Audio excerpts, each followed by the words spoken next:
Est-ce que ça t'est déjà arrivé d'entendre quelqu'un dire Dieu me montre que quelqu'un ici souffre en silence et quelques secondes plus tard, tu vois quelqu'un pleurer parce que c'est exactement ce par quoi il passe. Alors aujourd'hui dans cette vidéo, j'ai décidé de parler d'un sujet puissant mais parfois mal compris, la parole de connaissance. Mais attention, ce n'est pas une magie, ce n'est pas une divination et ce n'est pas réservé uniquement à une élite spirituelle. Reste bien jusqu'à la fin de cette vidéo car je vais te montrer comment reconnaître une vraie parole de connaissance et je vais ôter toute dérive qui n'est pas biblique et qui ne vient pas de Dieu. Après cette vidéo, tu sauras exactement ce que c'est la parole de connaissance et tu vas marcher avec sagesse et tu vas comprendre ce qui t'arrive parfois dans ta foi chrétienne.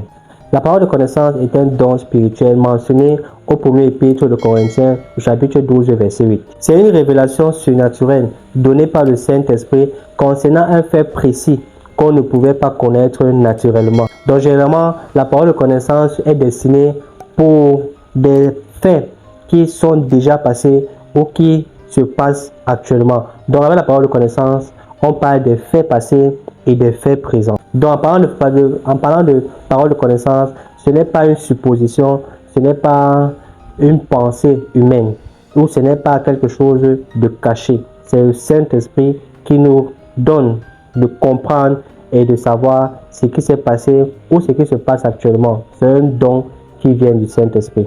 Donc c'est une révélation de Dieu qui a un but précis. Ça peut être encourager, ça peut être édifier, ça peut être guérir, ça peut être convaincre, restaurer ou juste manifester l'amour de Dieu. Prenez un exemple pour éclairer ce que nous sommes en train de dire. Dans l'évangile selon Jean, chapitre 4, on voit Jésus dans sa scène avec la femme samaritaine et Jésus lui révèle exactement des faits précis concernant sa vie. Et c'est quoi le résultat? Le résultat, c'est qu'elle est touchée par la vérité de ce que Jésus dit. Elle reconnaît et toute la ville est impactée. Donc tu vois que dans cette situation, ce n'était pas pour l'humilier, mais c'était pour la sauver. Prenez un deuxième exemple. Quelqu'un dit, je vois, le Seigneur me montre quelqu'un ici qui a mal au genou droit depuis longtemps et Dieu veut le guérir. Le résultat, c'est quoi? C'est que la personne se reconnaît et reçoit sa guérison. Une deuxième personne peut dire, je vois quelqu'un ici qui traverse une trahison familiale en ce moment. Dieu te dit qu'il restaure ton cœur.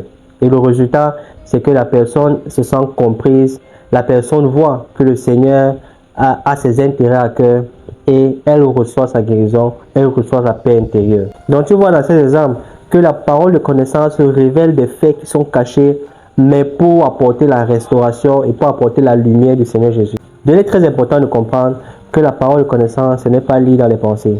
Ce n'est pas contrôler les gens.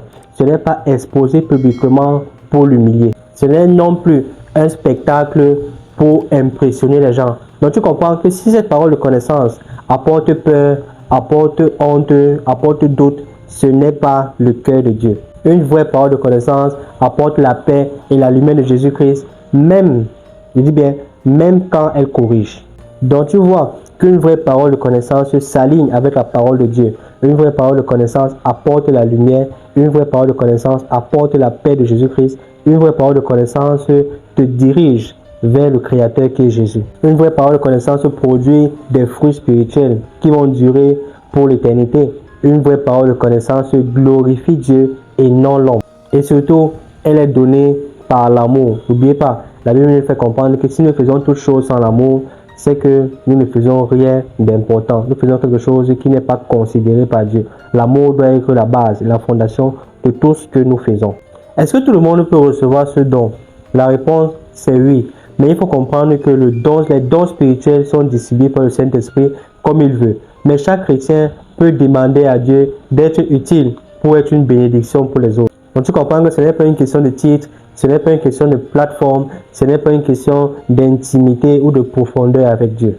Donc tu dois comprendre que la parole de connaissance, ce n'est pas un outil pour paraître puissant, pour paraître spirituel, mais c'est un instrument pour révéler que nous avons un Dieu qui sait tout et qui voit tout. Et révéler un Dieu également qui aime profondément. Donc peut-être qu'aujourd'hui, Dieu veut utiliser quelqu'un pour te montrer qu'il te connaît, qu'il t'aime et qu'il sait exactement ce par quoi tu passes. Et peut-être, qui sait, qu'il veut aussi t'utiliser pour que tu sois une bénédiction pour les autres. Si cette parole t'a édifié, t'a béni et t'a consolé, rappelle-toi ce que tu dois faire pour nous aider et pour nous encourager. Tu likes la vidéo, tu t'abonnes et tu partages. C'est ta façon à toi de nous encourager et de pousser également nos vidéos à être vues par le plus grand nombre de personnes. Et dis-moi en commentaire, as-tu déjà vécu ou entendu une parole de connaissance? Je serais très heureux de lire ce que tu as écrit. Je crois que nous serons tous édifiés par ton message. Je te dis à très vite pour une autre vidéo. Prends bien soin de toi et la paix sur toi. Shalom.